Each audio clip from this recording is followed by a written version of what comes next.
आज हम जानेंगे मनोवृत्ति के बारे में। Attitude of a person. जैसा अक्सर कहा जाता है, behaviour of an individual is the result of his attitude. यानी एक व्यक्ति का व्यवहार उसकी मनोवृत्तियों का परिणाम होता है।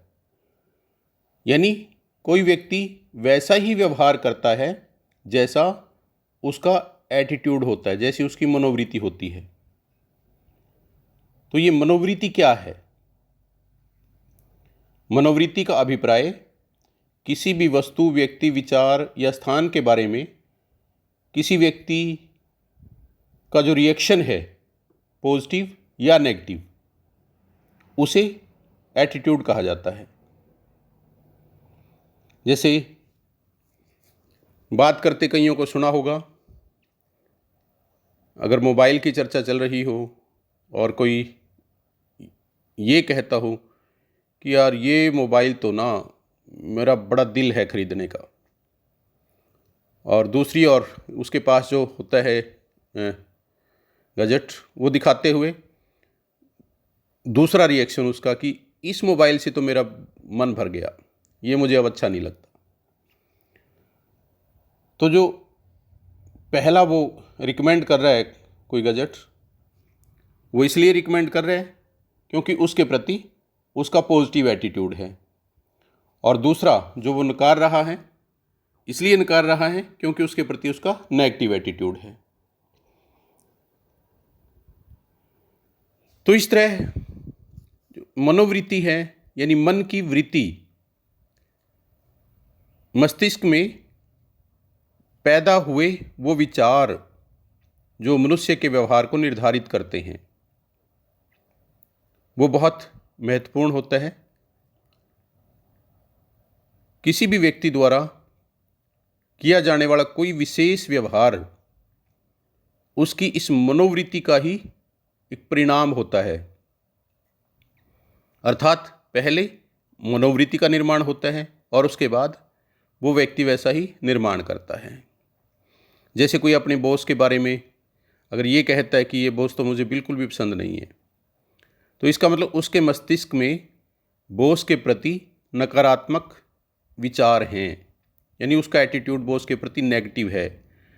तो बॉस के साथ उसका जब भी पाला पड़ेगा तो वो नाराज़गी दिखाएगा, उसके व्यवहार में नेगेटिविटी होगी, वो बॉस के साथ अच्छा व्यवहार नहीं करेगा। तो उसका ये व्यवहार इसलिए अच्छा नहीं क्योंकि उसका एटीट्यूड बॉस के प्रति नेगेटिव है।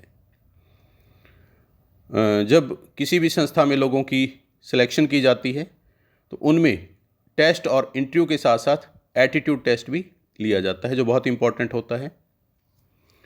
इसे और अच्छे से समझने के लिए हम एटीट्यूड की परिभाषाओं का अध्ययन करते हैं।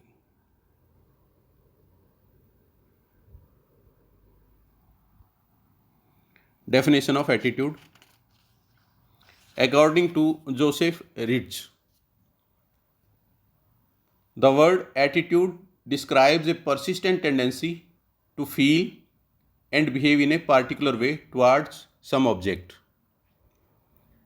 यानी किसी भी वस्तु के बारे में किसी विशेष ढंग से महसूस करना और व्यवहार करना मनोवृत्ति को दर्शाता है। यानी कोई व्यक्ति किसी वस्तु के बारे में, व्यक्ति के बारे में या किसी भी स्थान के बारे में जैसा रिएक्ट करता है, वो या तो पॉजिटिव रिएक्शन करेगा या नेगेटिव रिएक्शन करेगा। तो उस रिएक्शन को एटीट्यूड कहा जाता है।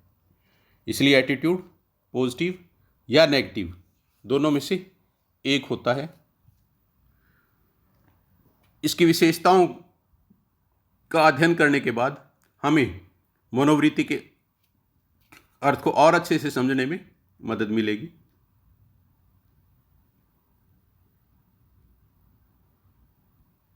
फीचर्स ऑफ एटीट्यूड, मनोवृत्ति की विशेषताएं, कि मनोवृत्ति को कैसे पहचाना जाए, क्या होती है, क्या इसकी खासियत होती हैं। First, it is tendency to react. मनोवृत्ति प्रतिक्रिया करने की प्रवृत्ति है। यानी कोई व्यक्ति कैसे रिएक्ट करता है, उससे हम उसके एटीट्यूड को पहचान सकते हैं। जैसे किसी आदमी के धार्मिक संस्कार अगर हैं तो वो जिस धर्म को मानता है उस धर्म का जब कोई स्थान देखता है या उसके आगे से निकलता है तो अचानक ही उसका सिर उसकी तरफ झुक जाता है, वो नमस्कार करता है, सजदा करता है। इसकी वजह उसका एटीट्यूड क्या पॉजिटिव होना है। तो इसलिए एटीट्यूड रिएक्ट करने की एक टेंडेंसी है, एक प्रवृत्ति है कि how to react towards particular situation. Second, it is predisposition to react. सही मायने में जब कोई व्यक्ति रिएक्शन दिखाता है, अपना रिएक्ट करता है, तो वो रिएक्ट एटीट्यूड की वजह से करता है। यानी एटीट्यूड रिएक्शन से पहले की स्थिति है। उसके दिमाग में जो विचार आते हैं किसी भी वस्तु को देख के, किसी व्यक्ति की बात सुन के या किसी व्यक्ति को देख के, तो वो विचार ही एटीट्यूड हैं। वो विचार अगर अच्छे आते हैं तो वो उस व्यक्ति के साथ बहुत अच्छा बर्ताव करेगा। अगर वो विचार गलत आ जाते हैं, उसको किसी व्यक्ति को देख के एकदम से कोई पुरानी ऐसी बातें आ जाती है जिससे उसको गुस्सा आता है, तो वो अंदर जो गुस्सा आया दैट इज़ एटीट्यूड। यानी उस आदमी के प्रति उसका एटीट्यूड नेगेटिव हो गया और उसका व्यवहार भी नेगेटिव होगा उसके साथ। तो इसलिए कोई व्यक्ति जो रिएक्ट करता है उस रिएक्शन से पहले उसकी जो मानसिक स्थिति होती है that is called attitude. Third, it tends to result in certain type of behaviour. एक निश्चित प्रकार के व्यवहार को जन्म देता है एटीट्यूड, क्योंकि जैसा एटीट्यूड होगा यानी जैसे उसके मस्तिष्क में विचार होंगे वैसा ही वो रिएक्ट करेगा, उसी तरह से वैसा ही बिहेव करेगा। तो इसलिए किसी व्यक्ति के बिहेवियर को, किसी व्यक्ति के व्यवहार को उसका एटीट्यूड ही तय करता है। इट में भी पॉजिटिव और नेगेटिव, दो तरह का होता है एटीट्यूड, सकारात्मक और नकारात्मक। जो चीज़ इंसान को अच्छी लगी उसके प्रति उसके मस्तिष्क में अच्छे विचार आएंगे, उसको कहेंगे हम सकारात्मक मनोवृत्ति यानी पॉजिटिव एटीट्यूड। और अगर कोई चीज़ अच्छी नहीं लगी तो उसके प्रति नेगेटिव थॉट्स आएंगे और उसे हम नेगेटिव एटीट्यूड कहेंगे। It is always changing. Attitude कभी स्थिर नहीं रहता, बदलता रहता है। मान लो कोई व्यक्ति पहली बार कॉफ़ी पी रहा हो, उसको उसका टेस्ट अच्छा ना लगे, अजीब सी बिटरनेस, एक कड़वापन उसको महसूस हो, तो वो चेहरा बनाएगा, अजीब से जज्बात साफ उसके चेहरे पे दिख जाएंगे, जिससे समझा जा सकता है कि कॉफ़ी के प्रति उसका एटीट्यूड नेगेटिव है। लेकिन यदि 2-4 बार उसने ऐसे ही मजबूरीवश या किसी के कहने पे कॉफ़ी पी और उसके बाद उसका टेस्ट डेवलप हो गया, तो उसके बाद वो कॉफ़ी पीते समय एक अलग ही खुशी उसके चेहरे पे झलकेगी, एक अलग ही तरह से रिएक्ट करेगा और उसके उस रिएक्शन से समझा जा सकता है कि कॉफ़ी के प्रति अभी इनका एटीट्यूड पॉजिटिव है। तो इस तरह से किसी की भी चीज़ के प्रति एटीट्यूड पॉजिटिव या नेगेटिव होना, ये व्यक्ति के संस्कारों पे, उसकी सोच पे, उसकी समझ पे, उसकी पसंद और नापसंद पे है, जो बदलती रहती है हमेशा। इट इज़ यूनिवर्सल, ये सार्वभौमिक है। एटीट्यूड हर किसी से संबंधित है। ऐसा कोई व्यक्ति नहीं है जिसके मस्तिष्क में पॉजिटिव या नेगेटिव थॉट्स ना आते हों। किसी भी चीज़ के प्रति, किसी भी चीज़ को देखकर शून्य में कोई नहीं रहता। किसी व्यक्ति के मस्तिष्क में या तो अच्छे विचार आएंगे किसी चीज़ के बारे में या बुरे विचार आएंगे। अच्छे विचार आते हैं तो उसके प्रति उसका पॉजिटिव एटीट्यूड शो करते हैं और गलत आते हैं तो नेगेटिव एटीट्यूड शो करते हैं। पर हर मनुष्य की मनोवृत्ति होती है, ये प्रकृति की तरफ से मनुष्य को एक गिफ्ट है, गॉड गिफ्ट है। तो इसलिए एटीट्यूड को यूनिवर्सल कहा जा सकता है, सार्वभौमिक। हर व्यक्ति, हर किसी से संबंधित है attitude. It is related with needs. Attitude व्यक्ति की आवश्यकताओं से संबंध रखता है। जैसे कोई व्यक्ति बहुत मेहनत से अपना काम पूरा करता है, क्यों करता है? क्योंकि उसे पता है कि अगर मैं ईमानदारी और मेहनत से काम करूँगा तो बॉस मुझसे खुश होगा, रेम्युनरेशन मुझे अच्छी मिलेगी, मैं संतुष्ट रहूँगा, मैं खुश रहूँगा, मुझे सुननी नहीं पड़ेगी किसी की। यानी उसकी ज़रूरत है खुशी, संतुष्टि, रेम्युनरेशन, बॉस को वो पसंद आए, ये सब उसकी ज़रूरतें हैं। इस वजह से उसकी जो ये ज़रूरतें हैं वो उसके काम के प्रति उसका एटीट्यूड पॉजिटिव रखती हैं। It is different from values. Values वो नैतिक और सामाजिक मूल्य हैं जो बचपन से ही माता पिता, टीचर्स डेवलप करते हैं लगातार, या हम समाज से ग्रहण करते हैं। जैसे ईमानदारी, किसी को कष्ट ना देना, दूसरे की मदद करना ज़रूरत के समय, तो ये नैतिक मूल्य हैं, सामाजिक मूल्य हैं। ये एटीट्यूड नहीं कहे जा सकते। एटीट्यूड मूल्यों से अलग है। हाँ, ये कहा जा सकता है कि जैसे किसी व्यक्ति के नैतिक और सामाजिक मूल्य होते हैं, उनके अनुरूप ही उसका एटीट्यूड डिसाइड होगा। जैसे किसी व्यक्ति को संस्कारों में ऐसा सीखने में मिला कि नॉनवेज नहीं खाना, शराब नहीं पीना, किसी को कष्ट नहीं देना, तो ऐसे व्यक्ति को अगर कोई शराब पिलाएगा तो उसका एटीट्यूड एकदम से नेगेटिव साफ देखा जा सकता है शराब के प्रति या नशों के प्रति। क्यों? क्योंकि उसका जो वैल्यू सिस्टम है वो उसे अलाउ नहीं करता नशे करने के लिए। तो इसलिए वैल्यूज़